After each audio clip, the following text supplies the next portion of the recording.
Welcome to Madurai spice box. இது வரைக்கும் நம்ம சேனலை சப்ஸ்கிரைப் பண்ணாதவங்க சப்ஸ்கிரைப் பண்ணிக்கோங்க. இப்போ உருளைக்கிழங்கு மசாலா பண்ண போகிறோம். இது சாம்பாருக்கு, தயிர் சாதத்துக்கு, ரசத்துக்கு எல்லாத்துக்குமே சைட் டிஷ்க்கு நல்லாயிருக்கும். நான் 1 கிலோ உருளைக்கிழங்கு வாங்கி கழுவிட்டு வேக வச்சு உரித்து கட் பண்ணி வச்சுருக்கேன். இந்த மாதிரி இந்த சைஸில் கட் பண்ணி எடுத்துக்கோங்க. ஒரு பெரிய வெங்காயம் எடுத்து பொடியாக கட் பண்ணி வச்சுருக்கேன். கொஞ்சம் கருவேப்பிலை, ஒரு 2-3 வெள்ளைப்பூடு எடுத்து தட்டி எடுத்து வச்சுக்கலாம். தாளிக்க கடுகு உளுந்தம் பருப்பு எடுத்து வச்சுருக்கேன். கொஞ்சமாக பெருங்காயத்தூள், 1 டீஸ்பூன் மிளகாத்தூள், 1/2 டீஸ்பூன் மஞ்சள்தூள், தேவையான அளவு உப்பு, எண்ணெய். இப்போ குக்கிங் ஸ்டார்ட் பண்ணிக்கிடுவோம். தேவையான அளவு எண்ணெய் கொஞ்சம் சூடாகட்டும். கடுகு உளுந்தம் பருப்பு சேர்த்துக்கிடுவோம்.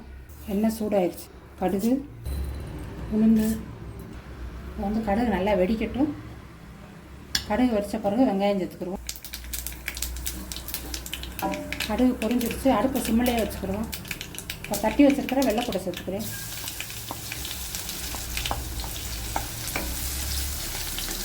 கொஞ்சம் வெள்ளைப்பூடி ஃப்ரை ஆகட்டும். இப்போ வெங்காயத்தை சேர்த்துக்கலாம். வெங்காயம், கருவேப்பிலை.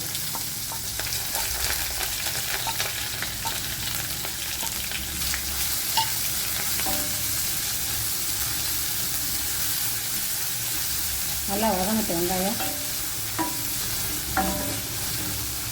கொஞ்சமாக உப்பு சேர்த்துக்கலாம் வெங்காயத்துக்கு.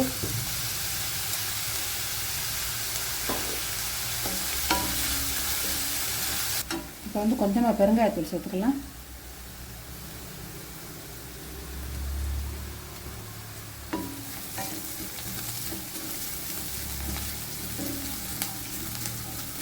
இப்போ வெங்காயம் நல்லா வதங்கிடுச்சு. இப்போ உருளைக்கிழங்கு சேர்த்துக்கிடுவோம்.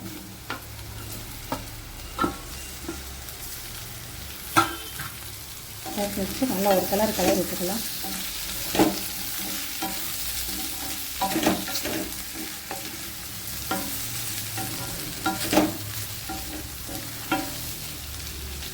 இப்போ உப்பு, மிளகாத்தூள், மஞ்சள்தூள்லாம் சேர்த்துக்கிடுவோம்.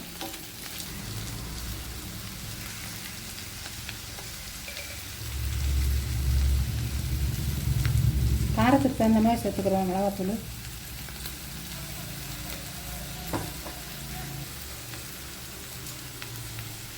உப்பு சேர்த்துக்கிறோம்.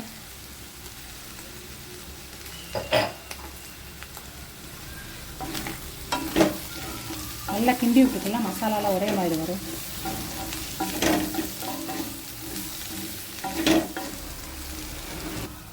இப்போ மசாலாலாம் போட்டு நல்லா கலந்து விட்டாச்சு. இப்போவே உப்பு காரமெல்லாம் செக் பண்ணிக்கலாம். பத்தாட்டி போட்டுக்கலாம்.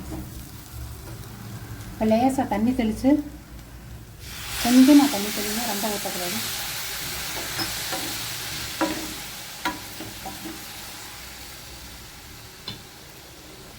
தண்ணி தெளிச்சிருக்கோம். இப்போ 2 நிமிஷம் மூடி வச்சுக்கலாம். சிம்மிலேயே இருக்கட்டும். ஸோ உருளைக்கிழங்கு மசாலா ரெடி ஆகிடுச்சு.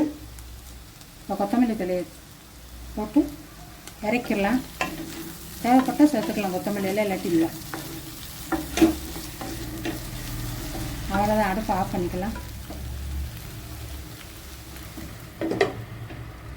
இது வரைக்கும் நம்ம சேனலை சப்ஸ்கிரைப் பண்ணாதவங்க சப்ஸ்கிரைப் பண்ணிக்கோங்க. இதே மாதிரி நீங்களும் வீட்டில் செஞ்சு சாப்பிட்டு பார்த்துட்டு எப்படி இருந்துச்சுன்னு கமெண்ட்டில் சொல்லுங்கள். நன்றி.